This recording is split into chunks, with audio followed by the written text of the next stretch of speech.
Good morning, everyone. Can you hear me? In the back? Did you all have a good time yesterday night?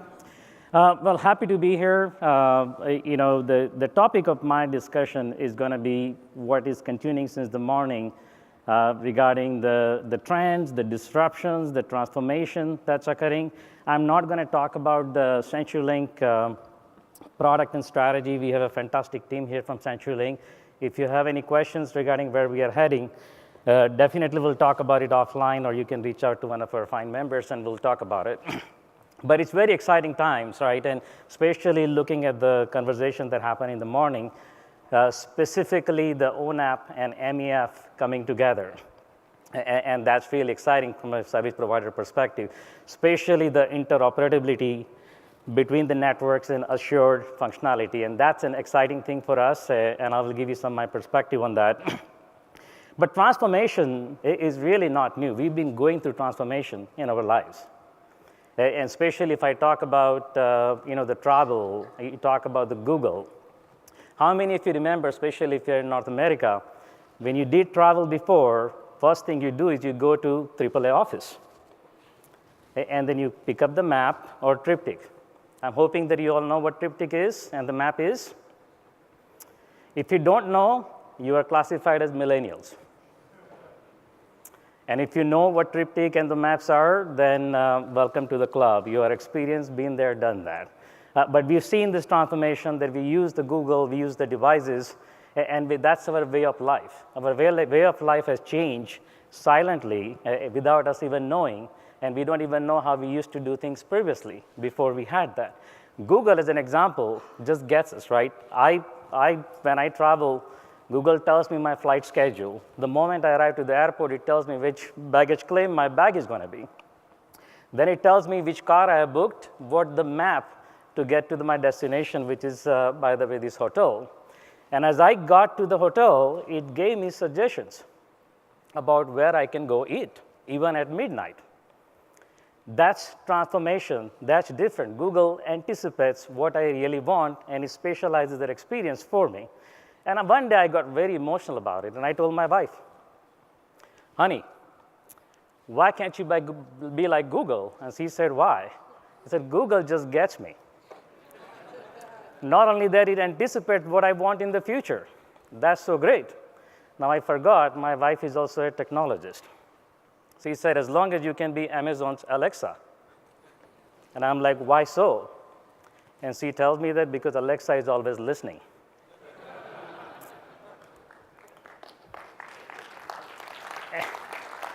And by the way, it's always waiting for the next command. So transformation is occurring. I give you another example. Not too long ago, when families or friends come to visit to your home, right? They have a little kids, they come to your place, and the first thing the little kids would tell you that, hey, Mr. Sheth, how are you doing? And that felt very good. Things have changed. The last week, a family that visited my home, there's a little kid, 5-year-old. Instead of telling me, Mr. Sheth, how are you doing, he shows me iPad. Can I have your Wi-Fi password? So things have changed around us, things we have accepted as a norm, but we all have transformed in such a way. I'm very happy about the MEF 3.0 launch, and it's very LSO framework. It's very, very exciting, especially with the third network vision. And I'm also excited, we like the number 3. And the reason why we like number 3 is because we also went through an acquisition of Level 3. We completed that acquisition this 1st of November. We are very, very happy to bring Level 3 on board and be part of the single family. And if you know what Level 3 and CenturyLink together would look like, you don't have to go too far. Just look at yesterday's awards. We got 6 awards as a combined company, and that shows the sheer strength that two companies bring together, and very exciting. And by the way, congratulations to all the award winners and all the finalists. But we are very excited with Level 3, coming on board. Our revenue mix is changing.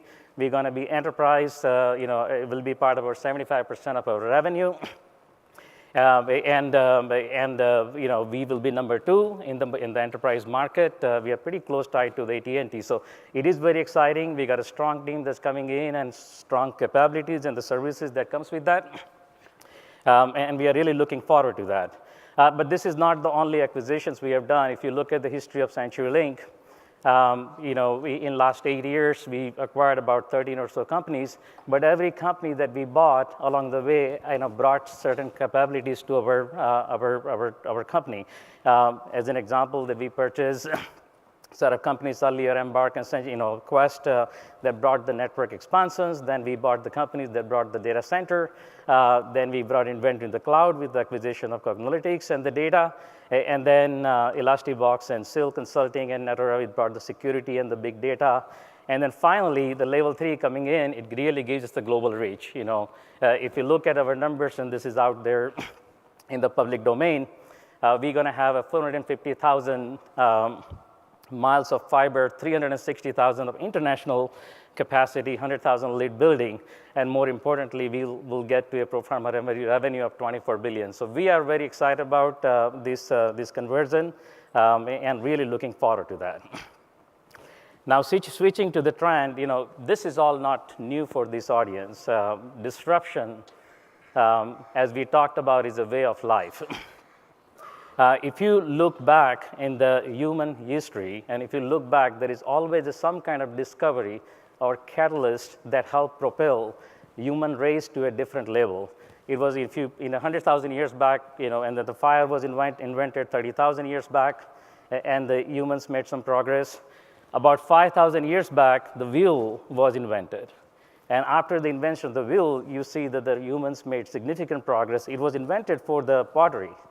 But then we started using for the wheelbarrows and then engines and the mechanics, and it led to an industrial revolution. If you pull forward, in 1961, somebody invented integrated chip, IC, where you put the transistors on the circuit board. That brought the technology evolution. In fact, it's a revolution. We made significant progress as a human race in last 40, 50 years after the IC, integrated chip was invented. Not only that we made our lives easier, but we've been able to go to moon, right? We've been able to send the ship to Mars, and the progress is phenomenal. But if I look back today where I'm standing in front of you guys, what is it that catalyst that's driving us, that's propelling us? And it's not one thing. I see that to be three things. First, the internet speed or the connectivity speed. Couple that with the computational power, that's second. And third, the data, the big data, the data that's being gathered all over the places. These three things working together is actually serving as a tremendous catalyst for all the disruptions that we are seeing. If you look about IoT, we started with wearable devices that are smart. Then you kind of venture into the smart home with the thermostats and garage door openers and security.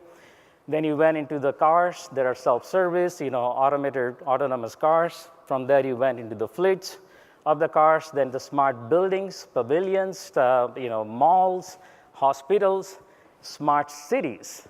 And then we are going towards now to be a smart world.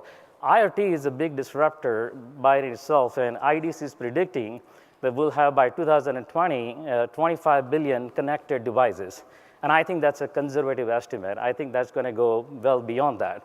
If you look at the connectivity piece, we will have 4 billion people connected to the network by 2020, and they will be responsible for 50 trillion gigabit of data that will go to the network. So this is fairly impressive terms in terms of where we're heading, and it's definitely disruptive.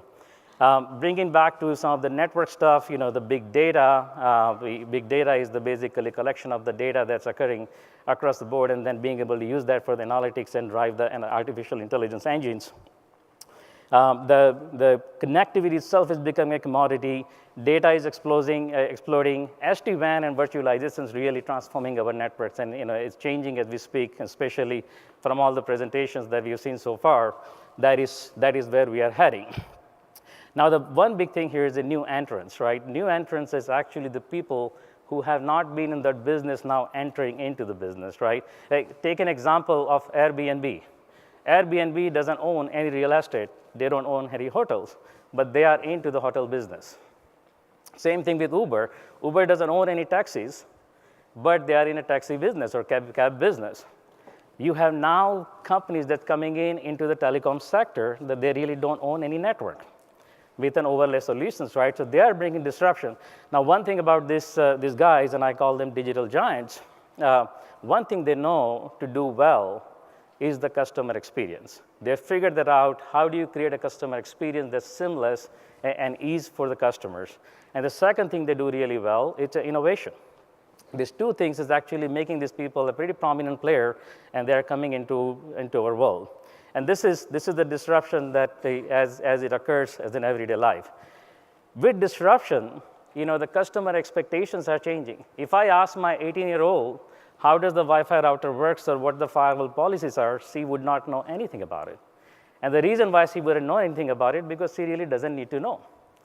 The expectations from today's consumer are very different. They want a self-service. They don't need to pick up a phone call and talk to somebody to place an order. They want a self-service to whatever the device they use, and we call it omni-channel. They want reliability. They want instant. They don't want to wait for 60 days to get a service up and running. They want it instant. They want it on time. They want companies to provide a conversation. That's a different kind of experience than you place an order and then you move on. They want it to be transparent, right? Uber tells you exactly where your cab driver is coming to your destination, or Amazon tells you where your packet is in the process. That's providing transparency. They want that. They want to see that. They want it secure. And the more importantly, they want elasticity. They want to be able to adjust what they want on the fly, on demand. Now, if I flip this on an enterprise side, it's not any different. Today's enterprise customer or today's wholesale customer, it's also a consumer in their individual lives. The experience they are getting from the consumer world and what they are seeing, that's transcending into the experience they're expecting even on the enterprise side. So all the things that are listed here, that is not really different. It's the same thing that our enterprise customers want, and this is something as a service provider we have to prepare. However, service provider just like us, and I'm sure there are many others, we've been around for a long time. So we do carry some of the challenges that the digital giants that are coming into space, they don't. And some of the challenges that we got declining margin because of the price pressure, and I don't really care whether you're wireline or wireless, there is a price pressure that's coming and impacting your margin, and that's becoming a bigger issue. Security threat is another issue. The technical debt that we carry from all the OSS, BSS complexity, the talent definition culture, and the budget pressure, these are the problems of the today. And this trend continues even at a much faster pace, right? The customers want all AAA connectivity. Quantum computing, IoT, and virtual reality is really going to drive the speed demand and the data beyond our imagination. AI is going to be far more expert than most experts. Edge and cloud-oriented services is going to take over, and we are seeing that with SD-WAN and overlay solutions. Bandwidth on demand, pay-per usage, all of that trend is going to continue. So what do you do? Many options available, right? You can choose not to do anything, and then you can see what happened to Kodak or what happened to BlackBerry, or you can take some steps against that, right? You can harvest the disruption. There are plenty of opportunity disruption will bring, then you can monetize. You can leverage your core strength and figure out a way to differentiate on experience, create vertical solutions. That actually is a value add. Managed SD-WAN is a classic example, or create solutions for verticals like financials, banking, hospitals, and provide differentiating experience. You can partner. You don't have to be alone here, and that's what actually LSO and ONAP and everything else is driving. Partner with others and create an ecosystem where you can create differentiating solutions for your customers. But more importantly, you must innovate and transform. And transform is a digital transformation where you get to know the customer, you understand the customer's persona, and provide solutions that actually matches to what customer wants. And that requires creating a capability, artificial intelligence, machine learning, digital product, omni-channel. We have to do that. However, the important point here is that digital transformation is not really an end state. Digital transformation is a continuous process because nobody can predict where the future is heading. You have to create an ecosystem that allows you to learn, adapt, and deploy all in microsecond. And if you do that, then no future can come and impact you. In fact, you will survive and be able to do even far better. Connectivity still remains the epicenter of the connected world, but the network is transforming, and all of this stuff that are listed here, you all know that managed hybrid SD-WAN is going to replace some of the branch connections. SD-NFV and virtual CPEs, it replaces the specialized appliances. Central offices will be repurposed as the data center.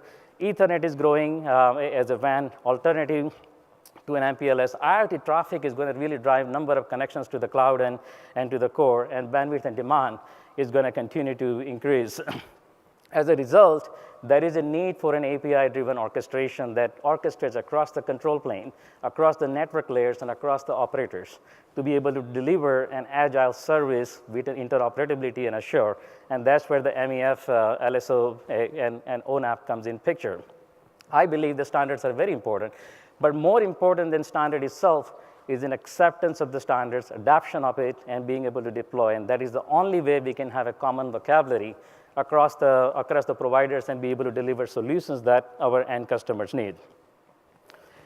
We have been contributing actively as a result of that. We believe in this to MEF, and the kind of awards that we received shows that our commitment to the MEF. We were the first company, I believe, or we were the leader in implementing the northbound interface, in our Ethernet product. And if I add level 3's contribution to this, it's a pretty long list in terms of our active partnership here. This brings to my final slide, the key takeaway. Once again, I want to repeat that disruption is not a bad thing. Disruption is a good thing. If you harvest the disruption, you can really create new revenue opportunity that currently doesn't exist. The second part is that we need acceptance, right? Acceptance from this audience, right? Especially the vendors, the suppliers, the service providers, and agreeing on one way of doing things. We can't debate back and forth and think about different standards, and if we do that, we're going to really miss the boat. So we need acceptance to the standards. The business agility and a digital transformation, it is must. And more importantly, creating a platform that allows you to adjust and learn and adapt, it's even far more important. And that is critical for the success for any company. The artificial intelligence is really going to be the next big thing. It is going to drive everything that we do.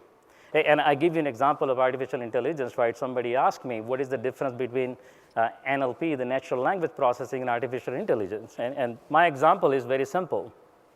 Today, I can give a command to using Siri or Alexa to Google. It understands what I'm saying, and that's great. That's natural language processing. That's omni-channel. That's all great. Now, if you have a teenager boys, I'll tell you their language is different. If you ask them, what do you want to do today, they have answer to every question in one letter and body language. That's their response. What do you want to eat today? That's what you get. It's a very little information you get. This is where artificial intelligence comes in. If I have a good AI engine, understands my boy, he will say he wants to eat Chinese today. That is the difference, and that's where we are heading. And we are really excited about what I've learned yesterday and what I heard from Pascal, Gabriel, and Arpit in terms of the standards, in terms of where we are heading. Congratulations again to all of you for all the great contributions you have done, being part of the work committees and actively contributing for the good cause. So once again, thank you and good luck.